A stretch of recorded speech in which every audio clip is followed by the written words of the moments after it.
একটা মেয়ের সবথেকে প্রিয় এবং সবথেকে ভালো বন্ধু হচ্ছে তার মা। কথাটা কেন বললাম জানেন?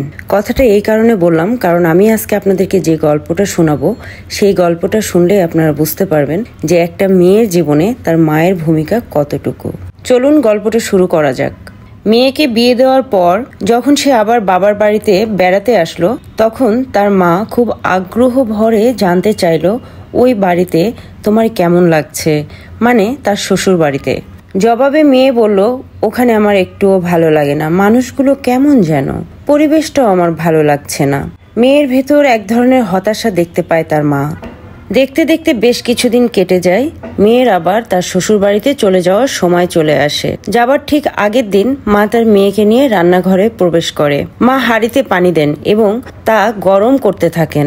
এক সময় যখন তা ফুটতে শুরু করে তখন মা হাঁড়িতে গাজর, ডিম আর কফির বিন দিয়ে দেন। এভাবে 20 মিনিট পর মা আগুন নিভিয়ে ফেলেন। একটি বাটিতে গাজর, ডিম এবং কফির বিন নামিয়ে রাখেন। এবার তিনি মেয়েকে উদ্দেশ্য করে বলেন, তুমি এখান থেকে কি বুঝতে পারলে আমাকে বলো। মেয়ে বিস্ময় প্রকাশ করে বলে, আমি দেখলাম তুমি গাজর, ডিম আর কফির বিন সিদ্ধ করলে মাত্র। মেয়ের কথা শুনে মা বললেন, হ্যাঁ তুমি ঠিকই দেখেছ, তবে তুমি কি আর কিছু লক্ষ্য করনি? মেয়ে বলল, না মা।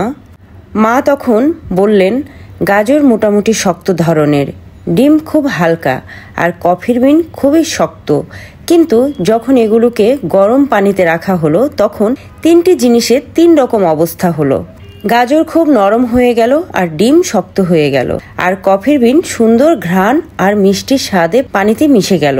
মা এবার দৃষ্টি অন্যদিকে নিয়ে যেন অনেক অতীতে চলে যাইতে চাইলেন। তারপর আবার বাস্তবে ফিরে এসে মেয়ের দিকে ফিরে বললেন, আমি তোমাকে এখন যে কথাগুলো বলবো আমার মাও ঠিক একইভাবে আমাকে কথাগুলি বলেছিলেন। আমি জানি না কথাগুলি তোমার কতটুকু উপকারে আসবে, তবে আমার জীবনকে অনেক প্রভাবিত করেছিল। এরপর মা বলতে লাগলেন, তুমি যদি তোমার স্বামীর বাড়িতে নিজেকে কঠিনভাবে উপস্থাপন করো তবে প্রতিকূল পরিবেশের সাথে তোমার সংঘর্ষ হবে।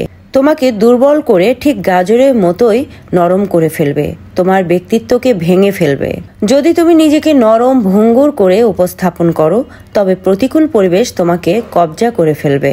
আঘাতের পর আঘাত এসে তোমার হৃদয়কে একসময় কঠিন করে ফেলবে, ঠিক ডিমের মতো। তুমি যদি তোমার ভালোবাসা দিয়ে নিজেকে প্রতিকূল পরিবেশের সাথে মিশিয়ে দিয়ে তার অবস্থানকে নিয়ন্ত্রণ করতে পারো তবে পরিবেশ সুন্দর হয়ে উঠবে, ঠিক যেমন কফির বিন গরম পানির সাথে নিজেকে মিশিয়ে দিয়ে পানিকে সুস্বাদু আর চারপাশে মিষ্টি ঘ্রাণে ভরিয়ে দিয়েছে।